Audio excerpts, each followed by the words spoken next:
오늘 이렇게 두 편을 한꺼번에 보는 이렇게 뜻깊은 날, 어떻게 보면은 여기 오신 분들은 정말 대단하신 분들이에요. 영화제, 거의 영화제 수준이라는 생각이 드는데 먼저 좀 감사의 인사를 좀 드릴까요? 네. 감독님 먼저 말씀해 주세요. 가운데 앉으신 김에. 저희 지옥만세 또 팬분들께서 많이 오셨을 거라 되게 기대를 하고 왔는데요. 네. 두 편 연달아서 혹시 보신 분들이 얼마나 계실지 좀. 네. 아까 제가 사전 조사했는데 많이 보셨어요. 네. 네, 많이 제 거에서 많이 힘드셨을 것 같은데 즐겁게 보시다가 좀 여기서 좀 많이 삐끗하는 마음이 좀 드셨을 것 같긴 한데 어쨌든 이렇게 봐주셔서 너무 감사하고 네. 네, 지금 시간도 늦은 시간인데요. 네. 감사한 마음입니다. 네, 알겠습니다. 박수 한번 부탁드릴게요. 네. 이모석 감독님, 네. 네.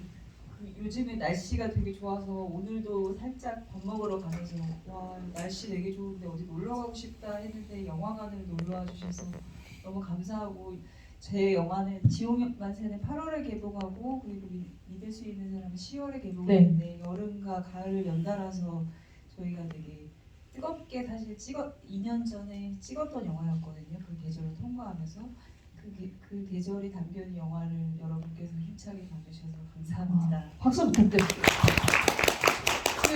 저도 관객 조사를 좀 했고 감독님도 하셨는데 감독님 안 하세요? 조사? 지옥만세 팬 계세요? 뭐 이런 거 하셔야죠. 좀 굉장히 100% 겹칠 것 같은 느낌이에요. 아니야, 순수하게 분리된 관객분이 있으실 수도 있어요. 지옥만세 내가 지금 3번 이상 봤다.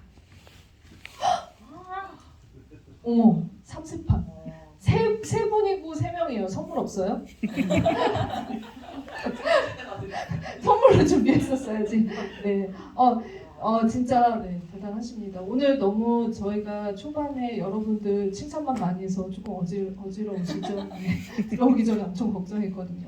얼마나 많은 분들이 와주셨을까 했는데 정말 대단하다는 말씀을 다시 한번 제가 또 이렇게 인이바퀴로 드리면서 감독님 두 분이 사실 이제 보통 이제 좀 개봉시기 같은 분들은 크로스토크도 많이 하고 이런 것들을 기획을 하는데 두 분의 접점은 무엇일까 궁금해 하실 거예요. 영화가 너무 좋아가지고 서로 같이 하겠다고 하신 건지 아니면 이제 다른 인연이 있는 걸로 알고 있거든요. 그래서 이모정 감독님께서 좀 깊은 골에 대해서 한번 말씀을. 제가 곽은미 감독님을 일단 처음 뵀었던 게 한 4, 5년 전쯤이었는데 그때 대자보란 영화로 곽은미 감독님이 정말 대한민국 단편 영화계를 혜성과 같이 등장. 들썩들썩하게 만드셨던 감독님이셔서 제가 운 좋게 지구이 진행을 할 일이 있으면 그때 처음 뵀었고 그 이후 저분이시구나 하면서 그게 그러면 2017년 그때 나왔을 때니까 지금 몇 년이에요? 23년? 5년 정도 됐네요. 네. 그런데 그 감독님을 제가 늦깎이로 이제 한국영화 아카데미에 들어가서 장편 영화를 찍고 싶어서 이제 나이를 많이 먹고 지원을 했는데 박 감독님이 계시는 거예요. 그래서 저랑 이제 되게 비슷한 또래로 알고 있어가지고 되게 신기하고 반가웠는데 같이 저희가 동기로 같이 영화를 제작할 수 있게 되었다고 해서 그 이후로 이제 은미가 됐죠 저한테 곽 감독님. 너는 나에게로 와서 곽은미 감독이 아니라 은미가 된. 그럼 감독님도 늦깎이로 그러면은 그때 들어가셔서 의지할 곳이 없었는데 이모정 감독님을 만나서 약간 베프가 되신 거예요? 네, 저는 사실 전에 지휘를 모더레이터를 해주셨었거든요. 대자보 때 인디 스페이스였나요? 근데 그때 해주셨는데 되게 막 호의적으로 잘 이렇게 이끌어주셨는데 제가 아니 근데 원래 모더레이터들은 다 호의적으로 이렇게 거기서 네, 특별히 그랬던 인연이 있어서 그냥 좀 죄송하다 막 이런 마음이 좀 있었거든요. 근데 딱 아카데미 왔는데 딱 계신 거라서 너무 반갑고 같이 뭔가 헤어나갈 수 있겠다라는 생각이 들었고 저희가 그때 원래 시나리오를 좀 먼저 보고 모였던 거거든요. 동기들이. 근데 지옥만세 시나리오가 너무 뜨겁고 좋았어서 너무 뜨거운 작품을 쓰셨다고 기대된다고 이렇게 많이 안 네. 고치셨으면 좋겠다 막 이렇게 얘기했던 게 기억. 그 진짜 어떻게 보면 두 분이 좀 서로 연출 스타일이나 그 이야기를 다루는 방식도 가지고 있지 않은 그 지점들이 있고 상반된 지점들도 있는 것 같아서 그때는 이제 그 한편으로는 또 이제 그 좀 약간 경쟁과 동경의식 이런 여러 가지 복합적인 감정들도 있으셨을 것 같은데 어떠셨어요 좀 남의 재능? 일단 젊고 재능 있는 친구들이 있어서 저희는 약간 의지하는 아이돌이었고요. 더 재능 있는 친구들이 치지 말고 우리도 열심히 하자 뭐 이런 걸로 수다를 거의 저희가 또 합숙 같은 그 숙소에서 같이 몇 달 동안 지내기도 했어서 계속 그런 영화를 어떻게 찍을 수 있고 어디까지 포기하고 어디까지 더 바꾸고 또 지켜나가야 되는지 이런 고민들을 되게 열심히 나눴던 시절이 있었던 것 같아요. 저도 곽은비 감독님이랑 마찬가지로 신기할 정도로 그 시나리오를 제가 너무 좋아했어요. 몇 번이나 얘기했는데 안 믿는데 자꾸. 저는 이 영화가 정말 좋거든요. 믿을 수 있는 사람이. 그 시나리오 때부터 제가 쓴 시나리오가 뭐랄까 조금 더 활활 타오르는 불꽃 같다면 되게 뭉근한 온기로 굉장히 그 인물을 사력 있게 보는 영화를 내내 찍어 오셔서 역시 곽은미 감독의 시나리오답다라는 생각을 해서 굉장히 이 영화가 만들어지기를 응원했었던 기억이 있습니다. 진짜 이 영화가 그러니까 한 톨 한 톨 어떻게 발전해 갔는지를 가장 처음 보고 품평도 해주고 서로 격려도 해주고 이랬던 사이인 것 같은데 근데 사실 저는 이제 두 분을 이제 그러니까 이모정 감독님을 많이 뵙고 사실 곽은미 감독님도 약간 성격을 알 것 같은데 보통 영화가 이렇게 하나가 불같으면은 감독도 좀 비슷하잖아요. 저희 잘 알잖아요. 그러니까 많은 감독님들의 그러니까 나홍진 감독의 대표적인 예로 그냥 아니다. 나홍진 감독님은 되게 차분하시다 실제로 만나면.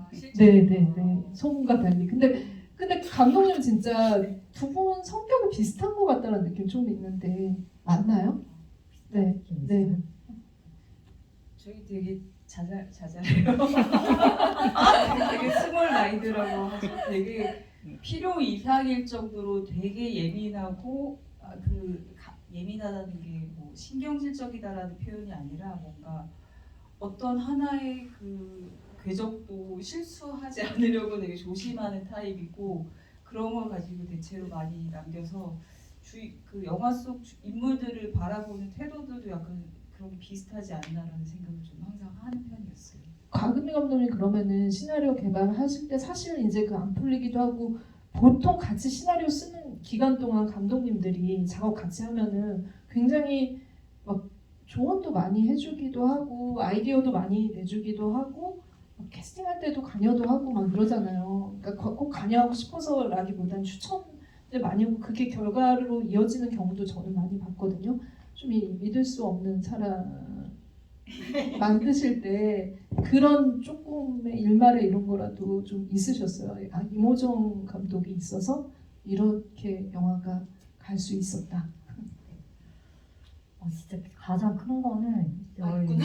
이설 배우님을 네. 제가 더 진짜 알게 된 건 이모정 감독님 추천으로 꼭 저희 한영역이 아니더라도 굉장히 매력 있는 배우님이 있다라고 하셨고 썬더버드 때 이렇게 작업을 같이 스태프로 하셨어가지고 어마어마한 그런 네, 영향을 네, 끼친 거네요. 네, 너무 좋았다고 작업을 만약에 하게 된다면 네. 좋을 거라고 얘기를 해줘서 이무정 감독님의 얘기니까 되게 귀를 조금 세우면서 들었고 그럼 맞는 얘기인데 막 이렇게 네. 그러니까 다른 감독님들도 혹시 이설 배우님 말고 다른 분 추천해 주셨었어요? 다른 분들은 다 자기 거 하느라고 아. 모르게 있고 저희들만 그러면 결국은 이모정 감독님이 사실 가금의 감독님에게는 가장 믿을 수 있는 감독님인 걸로 나머지는 별로 믿음이 안 갔었던 걸로 정리를. 그게 저희 둘이 가장 닮은 점이 오지랖이 넓다. 네.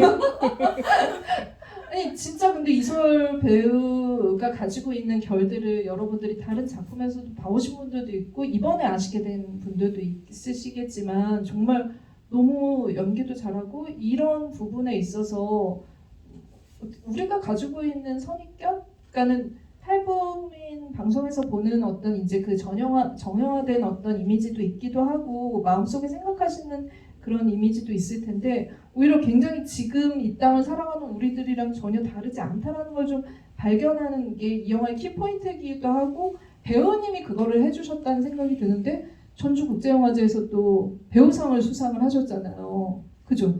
이모정 감독님께 박수 한번. 만세. 역시 감독님 만세군요. 네. 두 번째 잠깐 그러면은 진짜 이모정 감독님 예전에 그 대자보 때 품평해 주셨던 것처럼 지금 잠깐 그러면은 30초 정도 모더레이터 믿을 수 있는 사람으로 한다면 어떤 얘기를 제일 먼저 들려주고 싶으세요?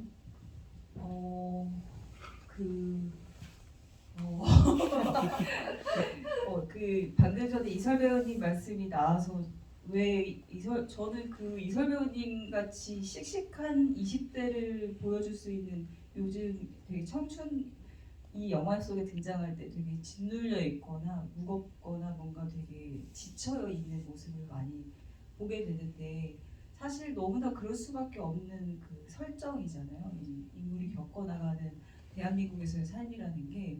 근데 그걸 이설 배우님께서 해주시면서 되게 가볍게 툭 털고 일어날 수는 없지만 그럼에도 불구하고 저 사람이 지지는 않을 거야. 어떻게든 생명력을 가지고 버텨낼 거야 라는 걸 계속 응원하게 해주는 그 특유의 되게 긍정적인 씩씩함이 있는 것 같아요. 네. 그런 모습을 이 영화에서 볼 수 있어서 너무 좋았고 그게 제가 생각했던 것 상상 이상으로 펼쳐질 수 있게 만든 곽은민 감독님의 역량이 진짜 대단하시다는 생각을 했던 것 같아요. 네. 강단이 있는 캐릭터를 정말 만들었다라는 생각이 드는데 오늘도 약간 30초 모더레이터로 기억에 남으실 것 같아요. 저의 존재를 잊지 말아주세요. 그 감독님께서도 진짜 시나리오부터 이렇게 본 지옥만세를 또 이제 완성된 것까지 보시면서 마찬가지로 좀 약간 화답가처럼 이 영화에 대해서 좀 품평을 해주신다면 어떤 점이 정말 구현이 됐고 좋았다라고 생각하셨는지. 저는 지옥만세는 사실 그 첫 장면과 끝 장면이 너무나 완벽하게 좋은 영화다. 아, 네네.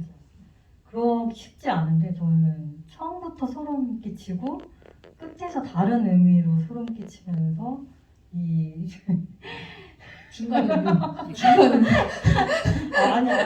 중간도 너무 중간도 너무나 다 보셔서 아시겠지만 너무 좋은데 이렇게 그냥 처음과 끝이 이렇게 완벽하게 다 좋은 영화는 저는 별로 본 적은 없는 것 같거든요. 그래서 와 아직도 생각하면 좀 가슴 뛰고 뭔가 저쪽은 약간 이제 좀 파이팅이 넘치죠. 여기 되게 이렇게 굉장히 이렇게 좀 건조하게 자기 감정을 좀 누르면서 그래도 뭐 이렇게 뭘 하는 이렇게 조용히 하는 사람.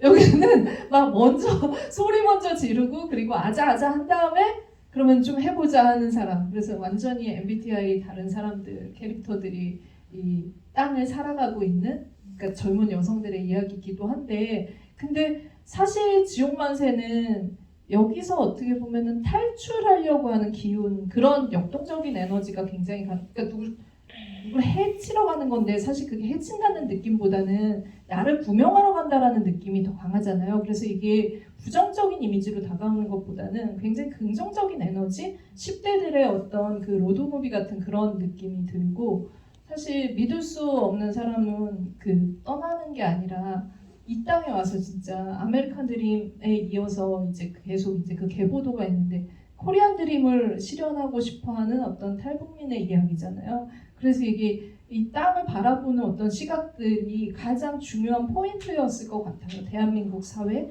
그때 시나리오를 쓰셨던 이유도 있으셨을 것 같고 그걸 이제 쓰는 동안 한국 사회도 굉장히 많이 또 이제 가장 좀 많이 바뀐 시기에 시나리오 작업을 하셨던 것 같거든요.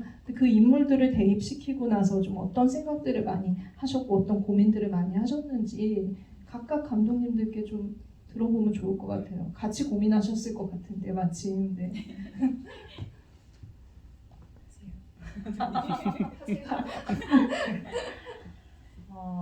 일단 저희가 그 코로나 시기에 또 촬영을 했었고 그게 이제 계속 끝나지 않는 상태에서 계속 후반을 저희가 마무리를 하고 있었고 이제 개봉 시점에는 좀 괜찮아진 거죠. 그러니까 계속 이제 그런 상황에서 작업을 하다 보니까 이게 뭔가를 더 이렇게 영화가 더 많이 뭔가를 만들고 뭔가 생각하고 있었던 뭔가 그런 것들이 아니라 그냥 완성해서 이게 그냥 극장에 나와서 관객들을 만날 수 있는 거 그냥 그 자체 하나만으로 그냥 되게 막 뭔가 만족해야 되고 감사해야 되는 어떤 그런 상황으로만 계속 이어졌던 것 같아요. 감정 자체도. 그래서 뭔가 끝이 보이지 않는 뭔가를 계속 하고 있다 이런 생각도 되게 많이 들었고요. 네, 다행인 거는 그래도 이제 개봉하고 나서 코로나도 많이 잠잠해져서 이렇게 마스크 벗고 이렇게 또 완전히 다른 상황 네. 속에서 또 영화를 관객분들과 또 만나고 이렇게 이야기를 나누고 있다는 게 또 너무 신기할 만큼 그 몇 년, 2년 사이에 너무나 많은 변화를 맞아요. 겪고 네. 있는 기분이에요. 감독님 얘기도 근데 또 감독님 마침 또 마스크를 쓰긴 하셨지만 어쨌든 네, 지금은 자유롭게 네, 그 사이에 그런 변화들 안에서 작업을 하셨고 감독님은 또 한국, 대한민국 네. 제가 고등학교 친구들을 수업을 한 적이 있었는데 꼭 그 친구들뿐만 아니라 그냥 제가 일상에서 만나게 되는 젊은 사람들 저도 젊지만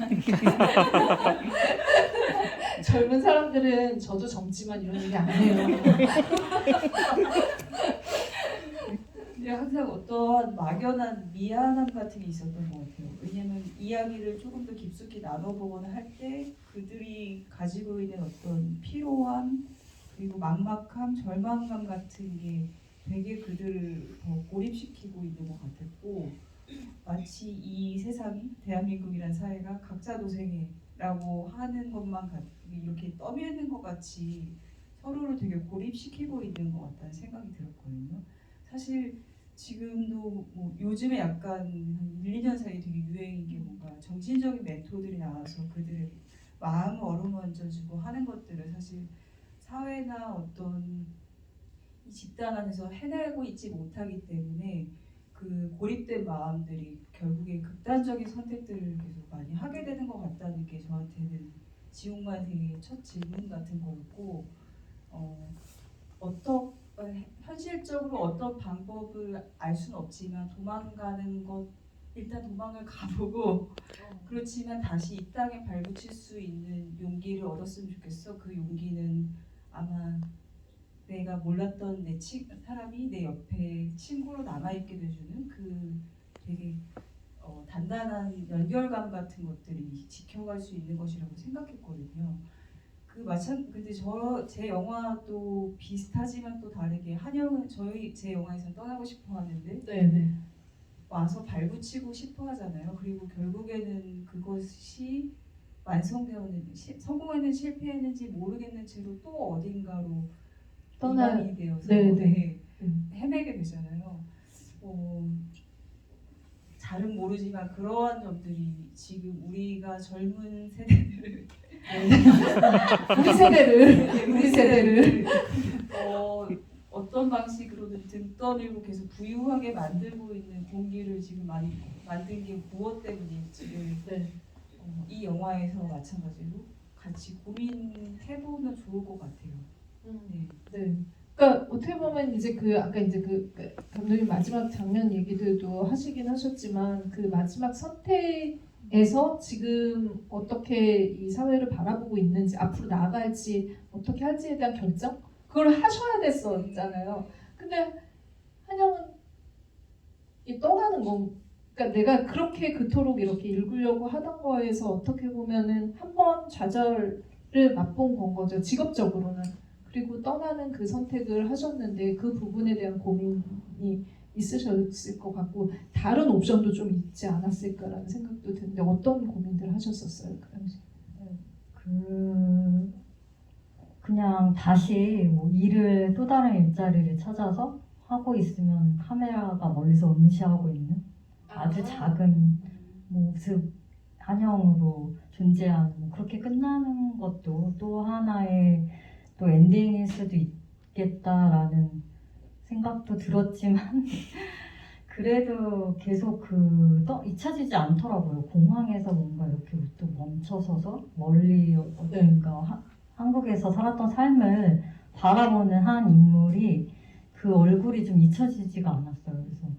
그래서 계속 살아갈 것이지만 살아가더라도 한 번쯤은 뭔가 좀 벗어나는 그것이 그냥 도피로 보일 수도 있고 아닐 수도 있지만 도피라고 보인다고 해도 그것도 의미 있는 어떤 한 순간이다라는 지점을 좀 보여주고 싶었기 때문에 그래서 계속 그냥 그 잊혀지지 않는 얼굴을 쭉 그렇게 엔딩을 계속 많이 바꾸거나 이러지 않고 계속 가져갔던 것 같아요. 네, 아마 이제 여러 번 보신 분들은 그 얼굴, 그 이설 배우의 얼굴을 잊을 수 없을 것 같은데 그렇게 짐 싸가지고 가서 이제 그 사이비 그런 데로 가면 큰일 나는데 제발 그 길만은 가지 않았기를 바라고 영원하고 응원하면서 두세 개가 섞이면 이런 이제 그 대입을 좀 해보게 되는 것 같아요. 근데 이제 두 분이 쓰실 때 꼭 해야 될 것들은 이런 이제 어떻게 보면은 지금 시대와 어떻게 호응을 이 캐릭터들이 하고 어떤 선택을 할지이지만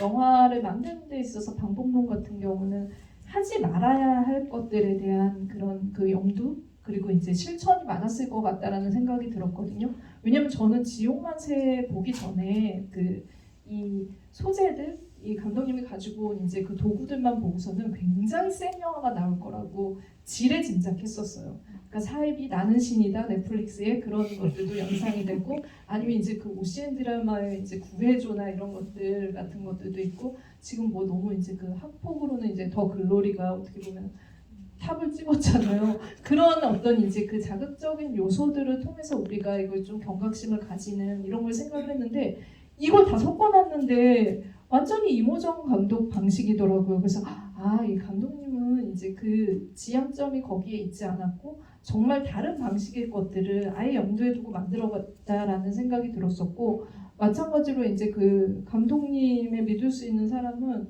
뭐 탈북민이 와서 이렇게 적응하는 그 과정들은 그걸로 일가로 이룰 수 있는 분이 있잖아요.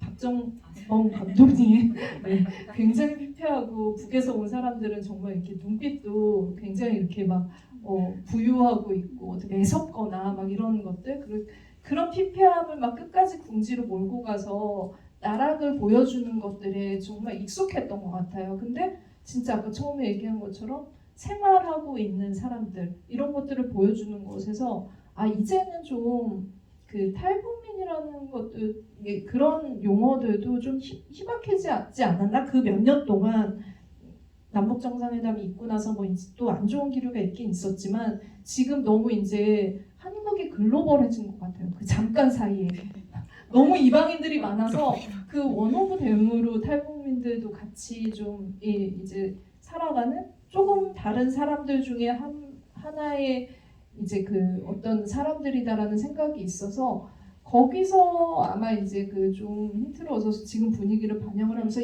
기존 탈북민들을 그리는 것과는 다르게 좀 접근하자라는 생각이 두 분 다 있으셨을 것 같거든요. 제가 되게 길게 얘기는 했는데 이게 되게 이 영화들이 가지고 있는 강점이기도 하고 포인트이기도 하고 감독님들이 지금 영화를 바라보는 어떤 방법론이기도 한 것 같아서 그 부분에 대해서 어떤 고민을 하셨고 좀 이제 그걸 하시면서 이제 좀 어떤 품평 같은 것들도 교수님들이 계셨으니까 품평도 많이 하셨을 것 같은데 그 얘기를 좀 들어볼게요.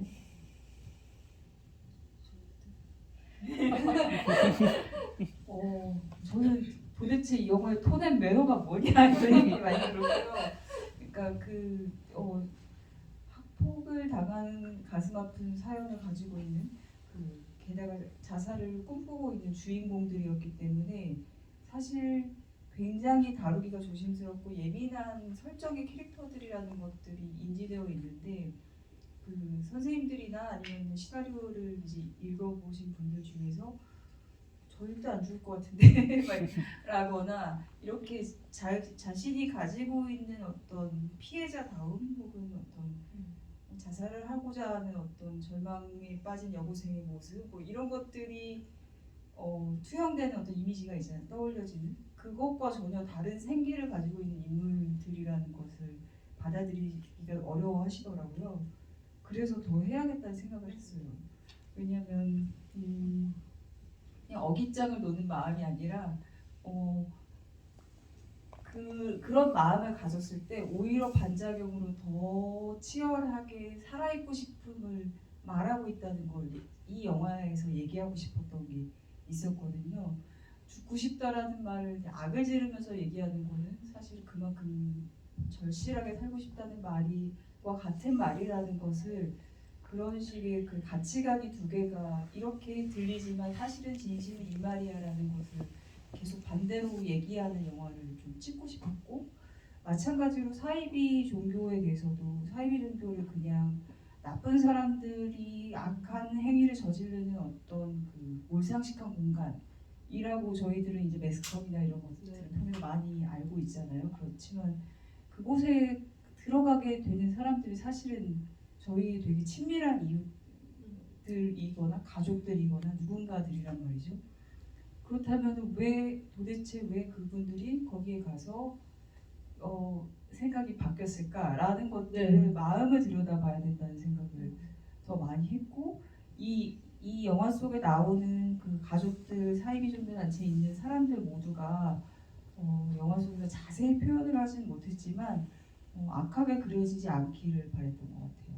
그들이 그냥 어떤 순간에 삶에 너무 지쳐서 죽고 싶을 만큼 약해졌을 때 선택할 수 있었던 약간 선택했던 것이 그것을 쥐고 있는 어떤 꼭대기의 사람, 윤중한 목사라는 사람이 착취하고 이용하고 그렇게 했기 때문에 결국엔 악해진 것이지 처음부터 악한 사람들이 아니었다. 그런 식의 의미를 두 개를 계속 반복시키고 싶었던 게 제 의도였던 것 같습니다. 진짜 여러분들도 느끼시지 않으셨어요? 왜냐면 사실 나는 신이다 진짜 많이 보셨잖아요. 진짜 많이 보셨죠. 이 영화보다 많이 보셨을 거고 워낙 자극적인 요소들이 많았기 때문에 저도 물론 봤어요. 근데 그러니까 지옥만세는 저는 이 사람들이 좀 절박해 보였거든요. 나는 신이다를 보면서 계속 얘기한 건 바보 아니야? 왜 저길 들어갔어? 그 얘기를 계속 하게 되더라고요. 근데 이거는 그러니까 여기 들어간 사람들이랑 거기 들어간 사람도 똑같거든요. 똑같은 사람들인데 그거를 어떤 방식으로 보여주느냐의 차이예요. 어떤 시선으로 보여주느냐의 차이인데 어떻게 보면 감독님은 그 부분에 대한 주의를 가장 많이 하지 않았을까라는 생각이 들었고 역시 답변에서도 그런 마음이 좀 익혀지는 것 같습니다. 감독님도 그러면 한번 이야기를 좀 들어볼까요? 이어서? 뭔가 기억 상실증이 왔는지 거의 말씀하셨던 것들 다 잊어버렸거든요. 거의 저는 일치된 의견보다 개별적인 어떤 의견들이 다 각자 보는 시선에 따라서 의견들이 너무 다 달랐고 그래서 이 영화를 잘 이해하시거나 이 캐릭터를 이해하시고 계시다는 생각이 별로 그렇게 크게 들지가 않았어가지고 그냥 마음에 담아뒀어요 지금. 멘트는 잊어먹었는데 어쨌든 그냥 보여주고 싶다 이렇게만 생각을 했어요. 제가 그냥 찍고 싶은 거를 보여주고 싶고 저도 이제 기자님 말씀하신 대로 가장 염두에 둔 게 그거였거든요. 박전범 감독님의 무산일기를 너무나 좋아한다. 그렇지만 같은 방식으로 찍을 수는 없다.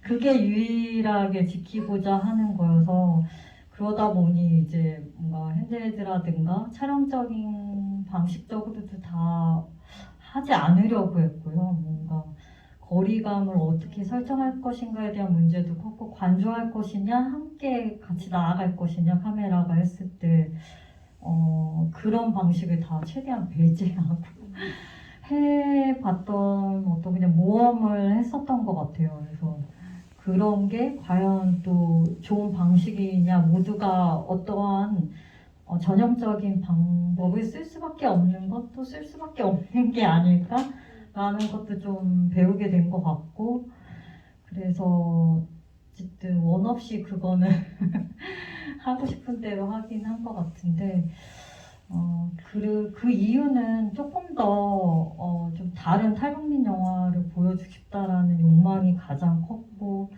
그래서 좀 더 나와 같은 모습으로 탈북민이라는 그런 용어나 어떤 그런 걸로 한정되는 어떤 구분되는 어떤 인간이 아니고 나와 같은 어떤 사람으로 봐주었으면 좋겠다, 이런 마음이 제일 컸어요.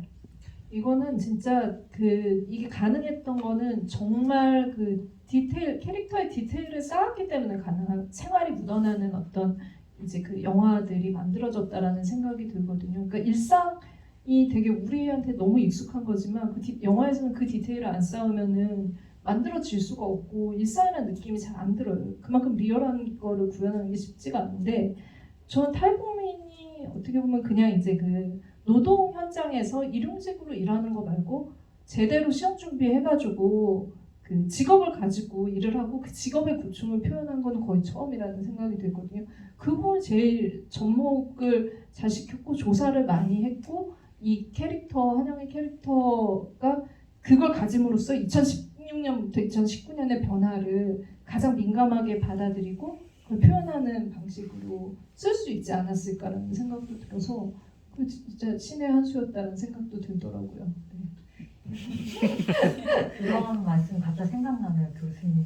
왜 이렇게 얘는 일만 하냐?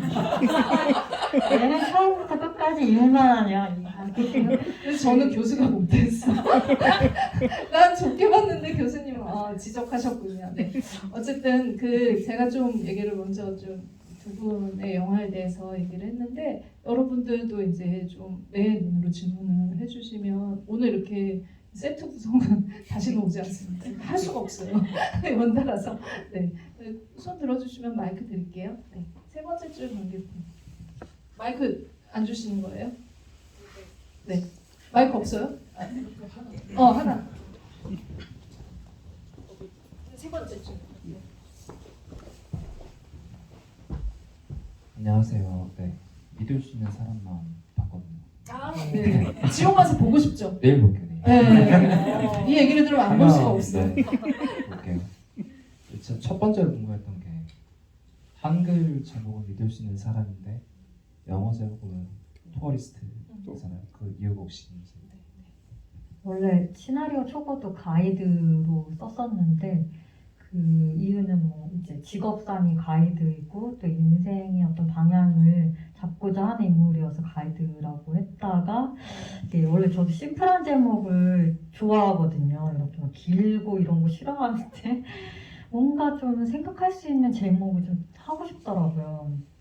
특히나 장편으로 그런 제목을 더더군다나 하고 싶진 않았는데, 그래도 이 이야기가 뭔가 모아지고 뭔가 생각할 수 있는 제목이 좀 필요하다라는 생각이 들었고, 네. 그랬을 때 과연 이제 한영이 단순하게는 이 남한 사회에서 믿을 수 있는 사람이 과연 있었던가에 대한 것도 있지만, 그것보다는 저는 이제 한영이 마지막에 어떤 결심을 하고 났을 때 그런 행동이 이곳을 떠난다는 거에 대해서 과연 남한 사람들이 그런 이방인에 대해서 그러면 믿을 수 없는 사람이라고 생각해야 하는 것인지 라는 그런 질문을 좀 해보고 싶었어요.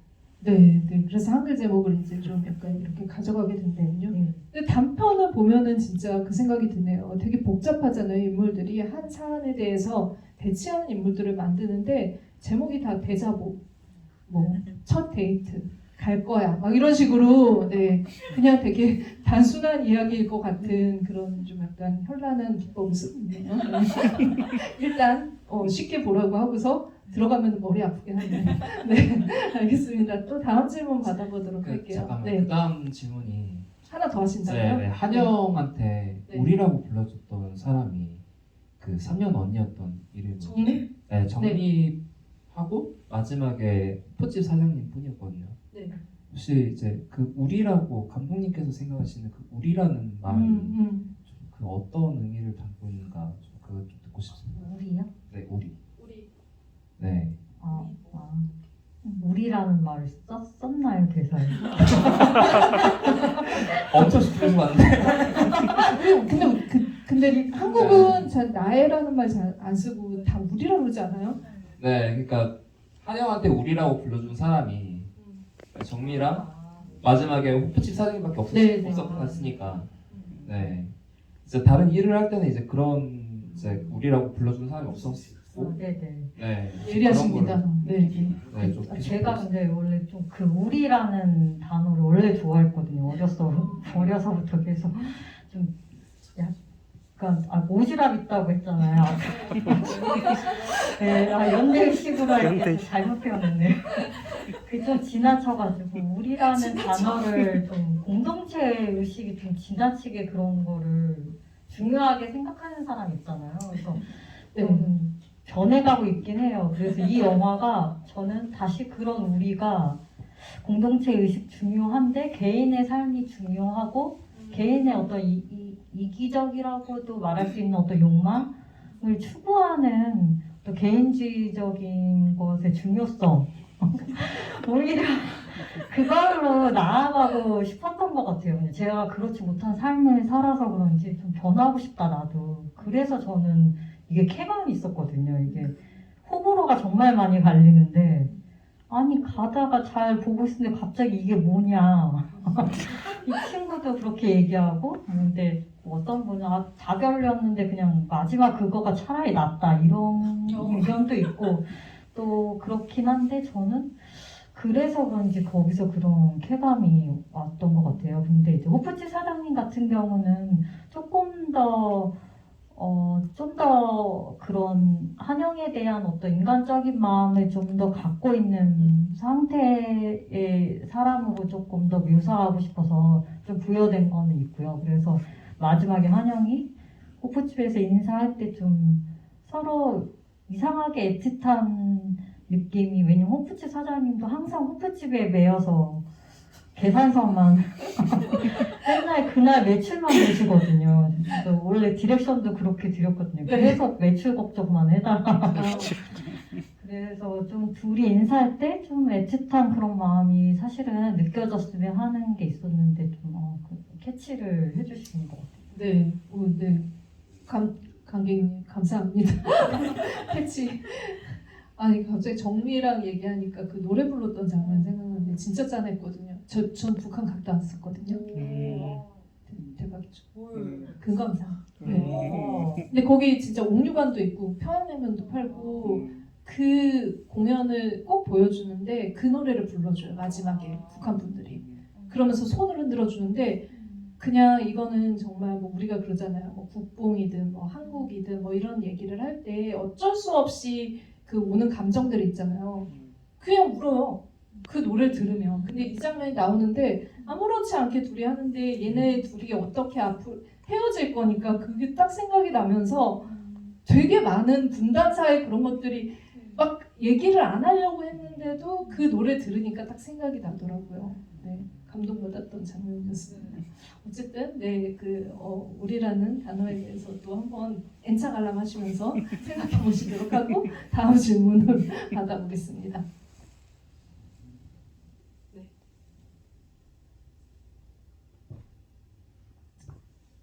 질문 아니라 뭐 오늘 보셨는데 어떠셨다 얘기하셔도 돼요. 여기 첫 번째 줄. 네.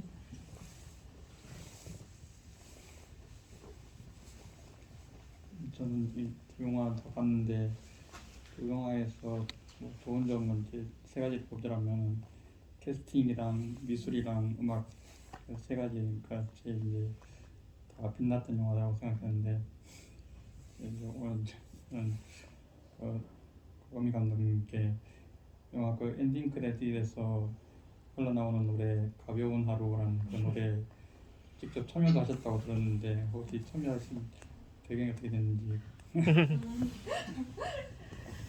네, 저희가 그 이제 음악 감독님께서 쏜 곡을 가사가 있는 그 곡을 4곡을 작곡을 하셔야 됐거든요. 원래 그렇게 그게 엄청 또 수고스러운 작업이래요. 그냥 이렇게 똥곡과 아닌 곡은 엄청 그 차이가 있다고 하시더라고요.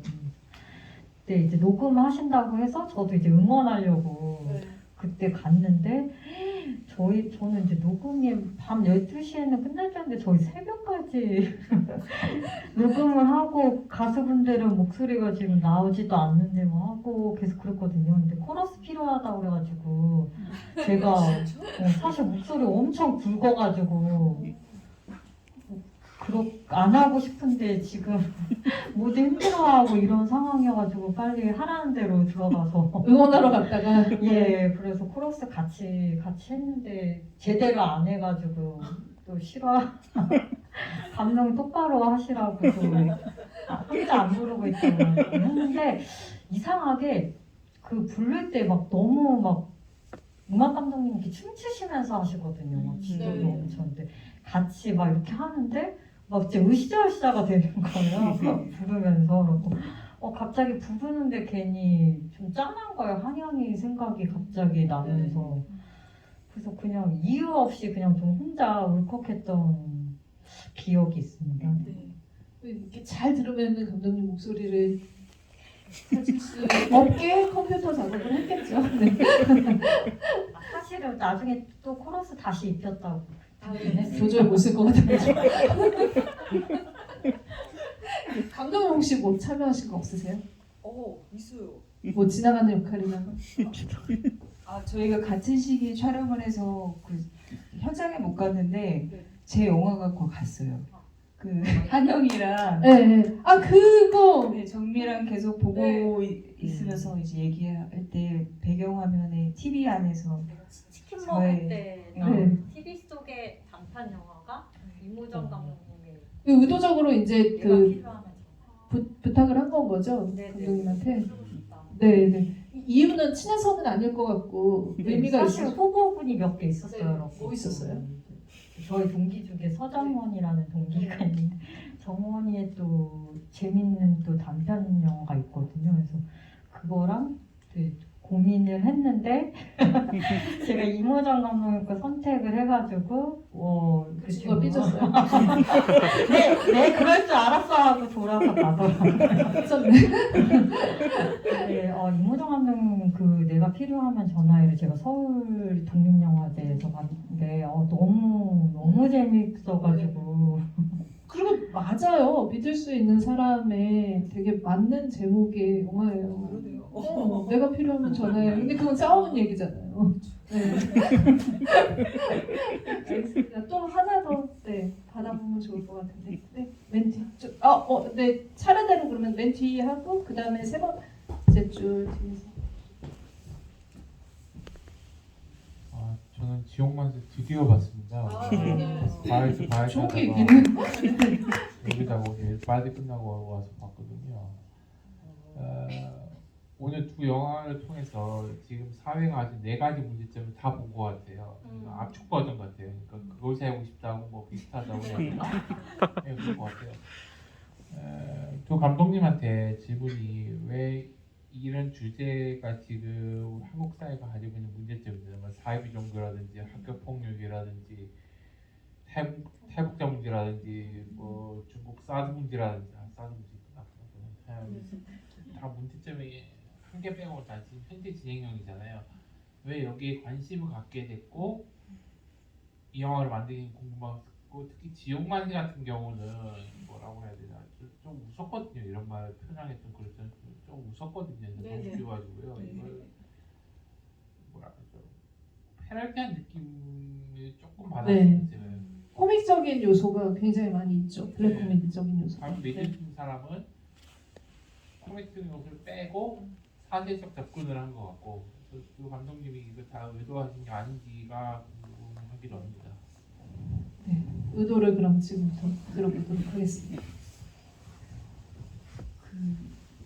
너무 어두운 이야기잖아요. 근데 제 지옥만세 영화의 뭐 코드들만 뭐 죽음, 뭐 사이비타 이런 것만 생각해도 진짜 막막하고 어두운데 제가 생각하는 약간 그 특히 주인공들이 살아가는 현실이 본인들한테 되게 어둡고 막막하게 느껴지겠다라는 생각을 했고요. 이 영화를 통해서 그럼에도 불구하고 그 안에 어떤 순간순간들이 행복하기도 하고 웃기기도 하고 뭐 어떤 때는 약간 밝은 느낌이 들기도 하는 이 모든 것이 좀 뒤섞여 있는 게 삶이라는 거를 깨달았으면 좋겠다는 생각이 들었어요. 그전에는 어둠에만 집중했다면 그 외에 다른 반짝이는 것들도 봐주길 원했거든요. 그래서 그런 의도로 제 나름껏 유머를 계속 넣었고요.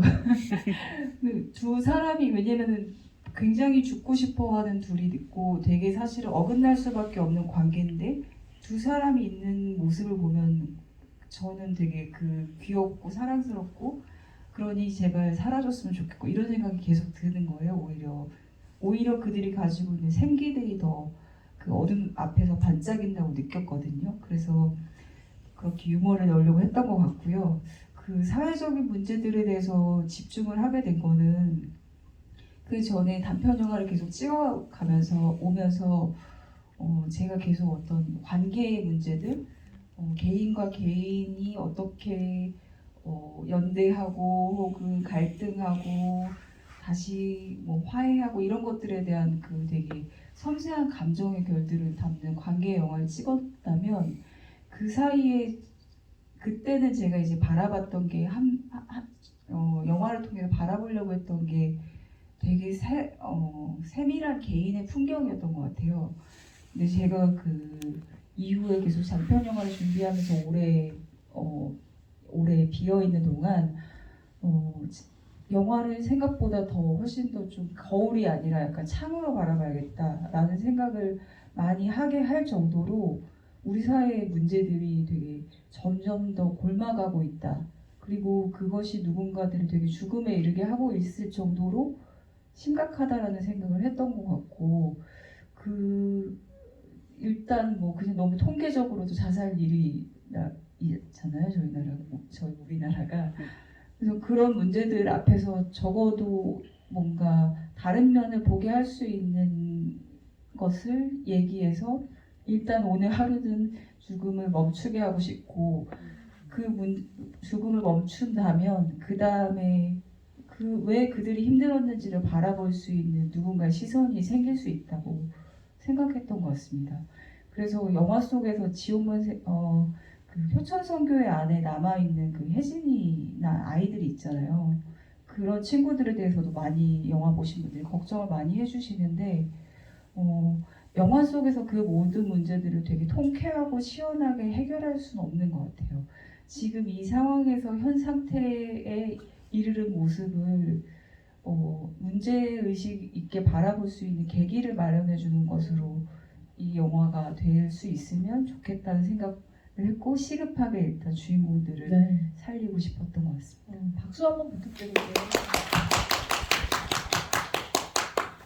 감독님. 네. 저도 정말 제가 탈북민에 대한 이야기를 영화로 만들 줄 진짜 저도 잘 몰랐어요. 왜냐하면 저도 탈북민이 아니기도 하고 제 주변에 그런 분들이 계신 게 아니기 때문에 좀 사실 되게 많이 조심스러웠고 동떨어져 있는. 네네. 제가 영화를 볼 때도 사실은 굉장히 거리감을 많이 느꼈어요. 탈북민 캐릭터를 봤을 때 영화 속에서. 그래서 저도 정말 생각하지 못했었는데 다만 제가 그냥 관심 갖고 있었던 거냐 남북 관계 그거는 그냥 한 사람의 그냥 국민으로서 계속 관심을 갖고 있었던 그냥 사안 중에 하나일 뿐이었는데 제가 그 지하철에서 만났던 어떤 두 여성분들 이야기를 계속 많이 하고 있긴 한데 그 이방인으로 생각되는 분들이 낯선 이제 한국어로 계속 이야기를 나누시면서 핸드폰으로 셀카를 찍으셨는데 굉장히 행복하고 너무나 일상적인 공간에서 두 분만 너무 행복하게 그 낯선 한국어로 얘기하시는 모습이 너무 인상적이었고 정말 못 들어본 한국어였거든요. 그래서 이게 약간 중국 동포 느낌보다는 훨씬 탈북민분들이 아닐까라는 생각이 들면서 되게 그리고 싶다는 생각을 많이 했었고, 저는 항상 좀 그런 것 같아요. 이게 제가, 근데 이번 탈북민이나 그 전에 이제 일본군 위안부에 관한 단편 영화도 찍었었는데, 항상, 이게 계속 우리 주변에 크게 있는 이슈들인 것 같은데 뭔가 계속 해결되지 않고 있는 어떤 좀 더 좋은 방향으로 나아가고 있지 않는 상황인 거를 좀 볼 때마다 제가 그거를 영화로 만들고 좀 알아가고 또 다른 많은 분들이 내가 공감할 수 있도록 해서 다른 분들도 공감할 수 있게 뭔가 영화로 만들고 싶다. 항상 이런 식의 욕망이 좀 항상 컸던 것 같아요. 네, 박수 한번 부탁드리겠습니다. 아마 여러분들도 진짜 그러니까 이 소재들에 대해서는 우리도 뭐 늘 접하게 되고 그 부분에 대한 생각들도 많은데 각자의 자리에서 다른 방식으로 고민을 어떤 방식으로 이어나가셨겠지만 감독들은 역시 다르네요. 그거를 진짜 잠깐 통화하는 거를 듣고 살아있는 캐릭터로 영화를 만드는 예. 아까 이제 손 드셨던 관객분 지금도 유효하신 거죠? 네. 질문. 네. 그럼 마지막으로 질문 듣도록 하겠습니다. 저는 앞에 분 질문해 주신 것보다 되게 좀 초등학생적인 질문이긴 한데 저기는 뭐예요? 고등학생이요? 대학생? 저는 지원관세 이모정 감독님한테 질문을 드리고 싶은데 그 캐릭터 중에 선우의 별명이 왜 황구라가 됐는지 한구라. 궁금합니다. 전혀 초등학생적이지 않습니다. 저그 질문 진짜 많이 들었어요. 선우가 본인이 스스로 거짓말을 했건 안 했건 상관없이 그 친구를 다른 괴롭히는 아이들이 보고 싶은 대로 보는 게 문제라고 생각했어요. 그래서 이를테면 사실은 남이도 이제야 깨닫잖아요. 선우가 생각보다 착한 애는 아니고 그리고 알고 보니 집도 되게 잘 사는 것 같고 또 부모님도 두 분 다 돌아가셨다고 들었는데 둘 다 있으시고 심지어 동생까지 있다라는 그 짧은 몇 개의 정보만으로 내가 지금까지 알았던 선우에 대한 황구라라는 아이에 대한 정보들이 잘못됐다는 걸 이제야 깨닫고 새로 이제야 선우라는 아이를 알아가기 시작하는 과정을 그리고 싶어서 그 별명을 지었고요. 다른 친구들이 계속 황구라라고 불러도 이제는 남이는 선우라고 부르게 되었으니까 그 변화를 보여주고 싶어서 설정했던 것 같습니다. 약간 박수 치시려고 하시나요? 치세요. 박수를 많이 쓰면 좋은데 별명은 너무 다들 애칭은 귀여운데 사실 그게 다 되게 가학적인 어떤 그 대상에 붙인 이름이어서 너무 그 부분이 그죠? 친근함으로 표현한 게 아닌 상황이어서 굉장히 어떻게 보면은 독하죠. 독한 것들. 네. 대신 욕해주는. 진짜 풀리지 않는 문제들인 것 같아요. 그러니까는 사실 뭐 탈북민들 우리가 막 얘기를 하는데 계속 세터민 막 이런 얘기들도 하고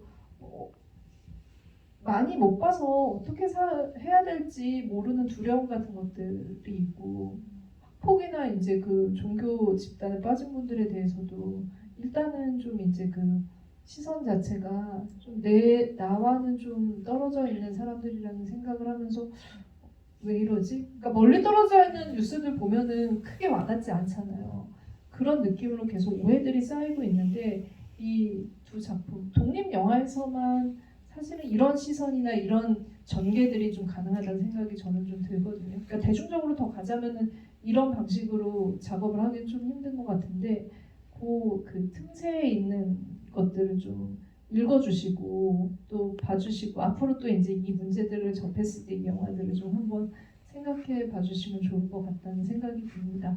오늘 관객분들의 질문을 통해서 더 영화에 대해서 믿음이 생긴 믿을 수 있는 두 편의 영화를 봤는데 오늘 두 편 다 안 보신 분들은 좀 찾아서 다른 작품들도 보시고 많이도 주변에 또 아직도 소개해줄 기회가 남아 있습니다. 아직 영화 극장에서 보실 수 있으니까 꼭 그랬으면 좋겠고 감독님들께도 이제 마지막 멘트를 좀 드릴게요.